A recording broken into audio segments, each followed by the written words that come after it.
வாழ்க வையகம், வாழ்க வையகம், வாழ்க வளமுடன். குரு வாழ்க, குருவே துணை. குருவின் மலரடி போற்றி.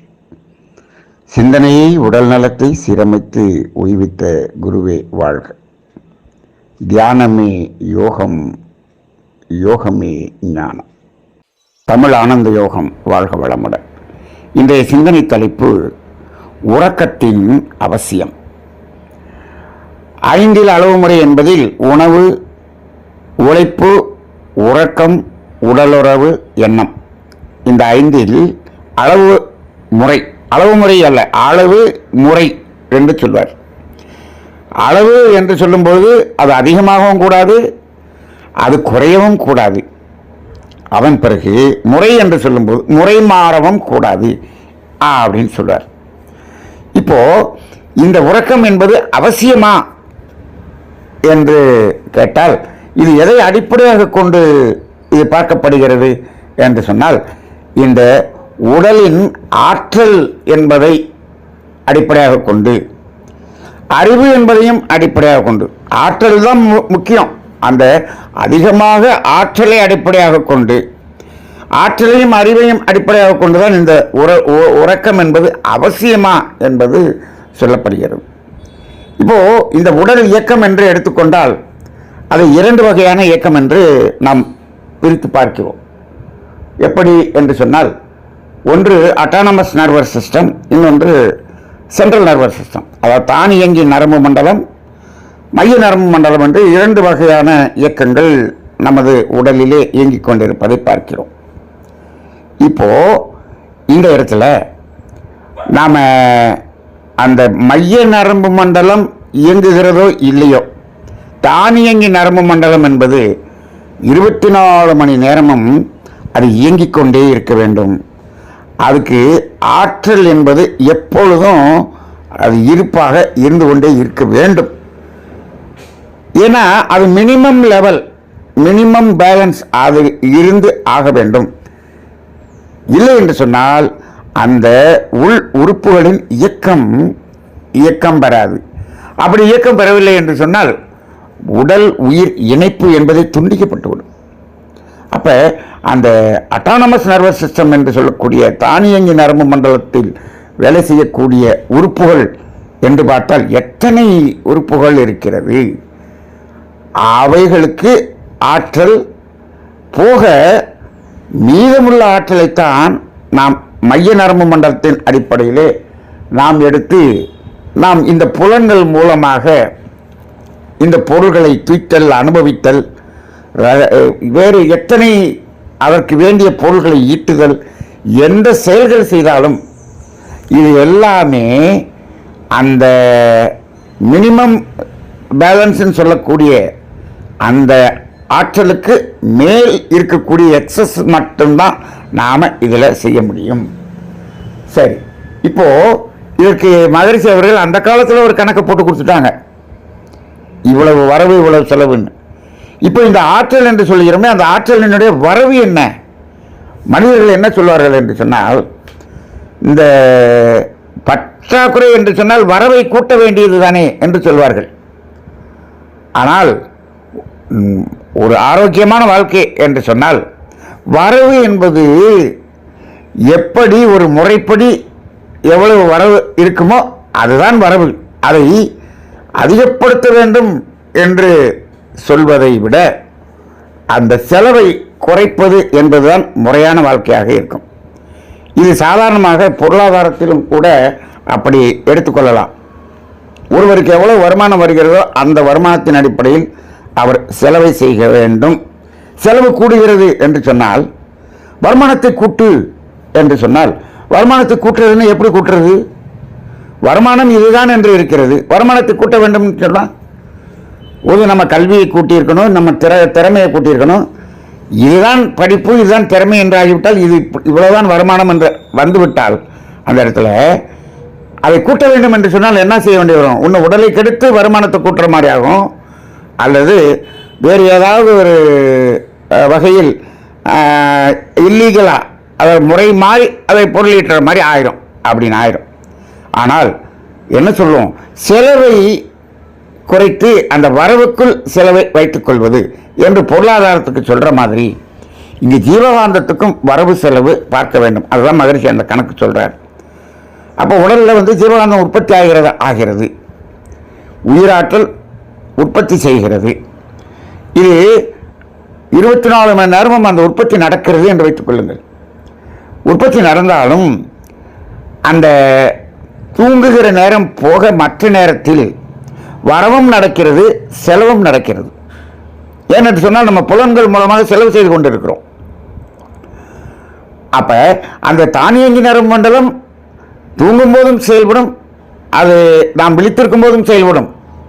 ஆனால் இந்த மைய நரம்பு மண்டலம் விழித்திருக்கும் போது அது செயல்பாடு வருவதால் அங்கே என்ன ஆகிறது, செலவு அந்த பகல் நேரத்திலே அதிகமாகிறது. நம்ம உறங்காத நேரத்தில் செலவு அதிகமாகிறது, வரவுக்கு மேல் செலவாகக்கூடிய ஒரு நிலை வருகிறது.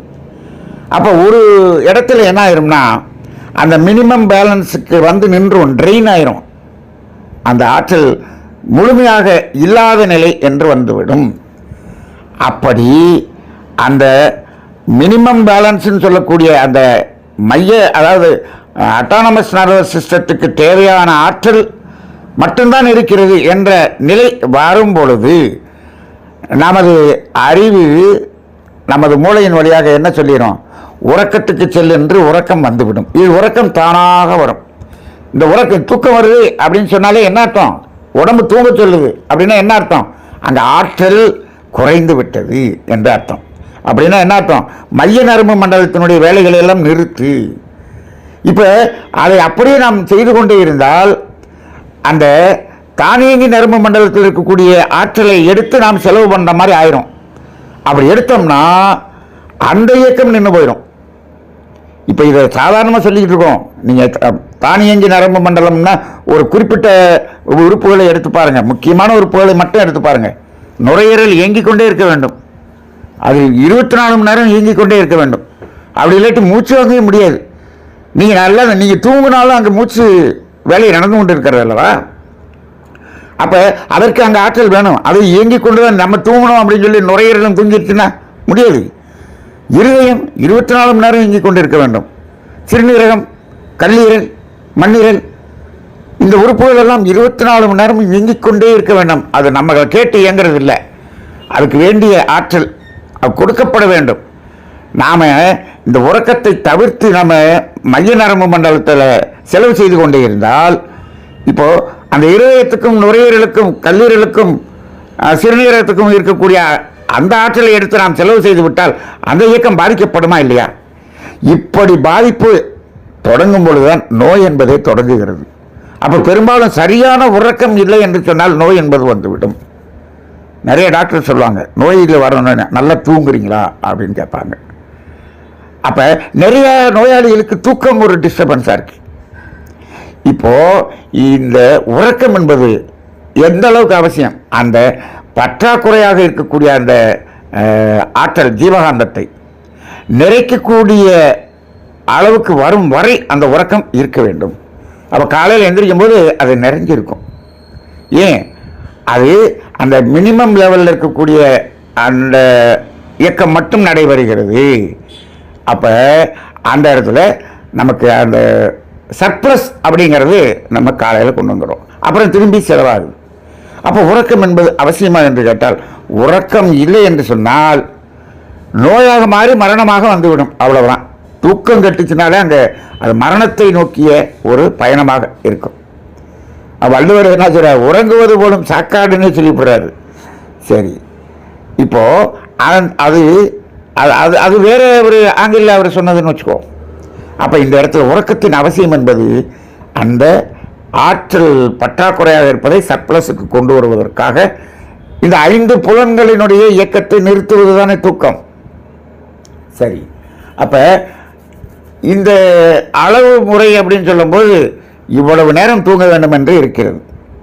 அது கூட ஒவ்வொரு வயதுக்கு தகுந்தாற்போல் சொல்வார்கள். அது எதன் அடிப்படையில், இந்தந்த வயதில் நம்மளுடைய செலவு எப்படி இருக்கும் என்பதை அடிப்படையாக கொண்டு இருக்கிறது. ஒரு நல்ல இளைஞர் என்று சொன்னால் அவருடைய உழைப்பு ஜாஸ்தியாக இருக்கும், செலவு ஜாஸ்தியாக இருக்கும். அப்போ அவருக்கு தூக்கம் அதிகமாக தேவைப்படும். அதே வயோதிகத்தில் இருக்கும்போது அங்கே உழைப்பு இல்லை, சாதாரணமாக இருக்கிறார் அப்படிங்கும்போது செலவு கம்மிங்கிறப்ப உறக்கம் இவ்வளவு இருந்தால் போதும் என்று சொல்வார்கள். ஆனால் இப்பொழுது இருக்கக்கூடிய காலத்திலே இந்த ஜீவகாந்தத்தின் செலவு என்பது இருக்கிறதே, அதனுடைய அளவை நாம் அளவீடு பண்ணவே முடியல. சாப்பிட்றதுல இவ்வளோ செலவு அப்படின்னு சொல்லிட்டோம்னா இப்போ என்ன சாப்பிட்றோங்கிறத பொறுத்து தான் அந்த செலவு இருக்குது. இன்றைக்கெல்லாம் ஜீவகாந்தத்தை வறட்டி எடுக்கக்கூடிய உணவு அதனுடைய வகைகள் நிறைய வந்து விட்டது. அது மட்டும் இல்லை, அந்த காலத்தில் மகரிஷி எழுதின காலத்தில் இவ்வளோ பவர்ஃபுல்லான லைட்டு, இவ்வளோ அதாவது அந்த ஹியூஜ் வைப்ரேஷனாக இருக்கக்கூடிய சவுண்டு இதெல்லாம் இல்லை. இப்போ இன்றைக்கி டிவி பார்க்குறோம், செல்ஃபோன் பார்க்குறோம், நிறைய இருக்குது. ஜீவகாந்தத்தை அழிக்கக்கூடியவைகள் நிறைய வந்துருச்சு. ஆர்டிஃபிஷியலாக செயற்கையாக உணவு, அதாவது ஜீவகாந்தத்தை வறட்டி எடுக்கக்கூடிய உணவு, ஃபாஸ்ட் ஃபுட் எல்லாம் நிறைய வந்துருச்சு. அப்போ இங்கே செலவு ரொம்ப ஜாஸ்தி ஆகுது. அப்போ இந்த 8 மணி நேரம் உறக்கம்னு சொல்கிறதே பத்தாதுங்கிற நிலைமை வருது. அப்போ அதுக்கு மேலே எப்படி அதுக்காக வந்து தூங்கிட்டே இருக்கலாமா? அதுவும் நோய். ஒரு 8 மணி நேரம் உறக்கம் உறங்கி காலையில் எழுந்திரிச்சா ஃப்ரெஷ்ஷாக எழுந்திரிப்பாங்க. இப்போது ஃப்ரெஷ்ஷாக எழுந்திரிக்கிறதுக்கு முடியல. ஏன்? செலவு ஜாஸ்தி ஆகுது. அப்படிங்கிற அடிப்படையில் இந்த உறக்கம் என்பது அவசியமா என்பதை நாம் எதை அடிப்படையாக கொண்டு பார்க்க வேண்டும் என்று சொன்னால் ஆரோக்கியம் என்ற அடிப்படையை கொண்டு பார்க்க வேண்டும். இதில் முறைன்னு ஒன்று இருக்குல்ல. முறைனா என்ன? அது சூரியன் அஸ்தமானம் ஆகும்போது படுக்கணும், தூங்கணும், சூரியன் உதிக்கும்போது எந்திரிச்சிடணும். அப்போ உறங்கும் நேரம் என்பது எப்பொழுது இருக்க வேண்டும் என்று சொன்னால் சூரியன் இங்கு இல்லாத நேரத்தில் உறக்கம் என்பதற்கு செல்ல வேண்டும் என்பது இயற்கை சொல்லக்கூடிய விதியாக இருக்கிறது. ஆனால் இன்றைக்கெல்லாம் என்ன பண்ணிட்டோம், பகலில் தூங்குறது, நைட்டில் வேலை பார்க்கறது அப்படின்னு சொல்கிறோம். இது ஒரு முரணான ஒரு இயற்கைக்கு முரணான ஒரு நிலையாக இருக்கிறது. அதுவும் பொருந்தாது என்ற ஒரு நிலையில் இதை நாம் பார்க்க வேண்டியதாக இருக்கிறது. இன்னும் சொல்லப்போனால் அந்த 5 அளவு முறையில் உணவு, உழைப்பு, உடலுறவு, எண்ணம், இந்த 4ம் எந்த அளவில் இருக்கிறதோ அந்த அளவுக்கு இந்த உறக்கம் என்பதும் அங்கே அளவீடாக தேவைப்படும். அதனால் ரொம்ப அதிகமாக செஞ்சோன்னா உறக்கம் அதிகமாக தேவைப்படும். அந்த அளவீடை கொண்டு நாம் இதை கணிக்க வேண்டியதாக இருக்கிறது. அவ்வாறு உறக்கம் என்பதும் அந்த உறக்கம் முழுமையான உறக்கமாக இருக்கிறதா? இப்பொழுது என்ன சொல்கிறாங்க, டீப் ஸ்லீப் என்று சொல்கிறார்கள். ஆழ்ந்த உறக்கம் இருக்கிறதா என்று சொன்னால் அங்கே என்ன இருக்கக்கூடாது, கனவுகள் இல்லாத, எந்தவித குழப்பமும் இல்லாத ஒரு தூக்கம் என்பது இருக்க வேண்டும். அப்பொழுதுதான் அந்த முழுமையாக அந்த உயிராற்றலினுடைய உற்பத்தி நமக்கு நடக்கும். இப்போது அதுலேயே இன்றைக்கி நிறைய டிஸ்டர்பன்ஸ் இருக்குது. சரி, இப்படி தூங்குறது அப்படிங்கிறது, நிறைய பேர் மாத்திரையை போட்டு தூங்குறது, இப்படி தூங்கலாமா அப்படின்னு சொன்னால் அதுவும் இயற்கைக்கு முரணானது. அப்போ உறக்கம் என்பது இயல்பாக வர வேண்டும். அதற்கு தடையாக இருப்பதற்கு ஒரு காரணம் என்ன என்று சொன்னால் மனதில் இருக்கக்கூடிய குழப்பம். நிறைய குழப்பங்களை போட்டு உள்ளே வச்சு வச்சு வச்சு வச்சு உறக்கம் என்பது வரமாட்டேங்குது. அப்போ அந்த மனதில் இருக்கக்கூடிய தடைகள், மனதில் இருக்கக்கூடிய குழப்பங்கள், அதில் இருக்கக்கூடிய மைண்ட் பிளாக்னு சொல்லுவாங்க, அது நிறைய இருந்துச்சுன்னு சொன்னோம்னா அங்கே உறக்கம் பாதிக்கப்படுவதையும் பார்க்கிறோம். அப்போ அவைகளையும் என்ன பண்ணணும், அவைகளையும் நாம் கலைந்து எடுக்க வேண்டும். இவற்றிற்காகத்தான் தியானம் போன்ற பல்வேறு பயிற்சிகளெல்லாம் நாம் கொடுத்து கொண்டிருக்கக்கூடியதையும் பார்க்கிறோம். முழுமையாக சொல்ல வேண்டும் என்று சொன்னால் மனிதன் அவனது வாழ்க்கை தேவைகளை உணர்ந்து அந்த தேவைகளின் அடிப்படையில் வாழ்ந்தான் என்று சொன்னால் இந்த உறக்கம் என்பது இயல்பாக இருக்கும். அதில் எவ்வளவு மீறுகிறானோ அந்த அளவுக்கு உழைப்பு கூடுகிறது, அதற்கு தகுந்தாற்போல் உணவு மாறுகிறது, அங்கு எண்ணங்களும் மாறுகிறது. இங்கே உறக்கம் என்பது பாதிக்கப்படக்கூடியதாக இருக்கிறது என்ற அடிப்படையிலே உறக்கம் என்பது மிக மிக மிக அவசியமாக இருக்கக்கூடிய ஒன்றாக இருக்கிறது என்பதை நாம் உணர்ந்து கொண்டு அந்த உறக்கத்துக்கு தடையாக இருக்கக்கூடிய மற்ற அனைத்தையும் களைவது என்பதுதான் நமது மெய்ஞான தத்துவமாக இருக்கிறது. அதுதான் அறநெறி வாழ்க்கையாக இருக்கிறது. அந்த அறத்தின்படி வாழ்ந்து கொண்டிருந்தால் இந்த உறக்கம் என்பதில் எந்தவித குறைபாடும் இல்லாமல் இருக்கும். ஆழ்ந்த உறக்கம் எங்கு இருக்கிறதோ அங்கு ஆரோக்கியம் இருப்பதை நாம் உணர்ந்து கொண்டு ஆரோக்கியத்தை மேம்படுத்துவோம். வாழ்க வளமுடன்.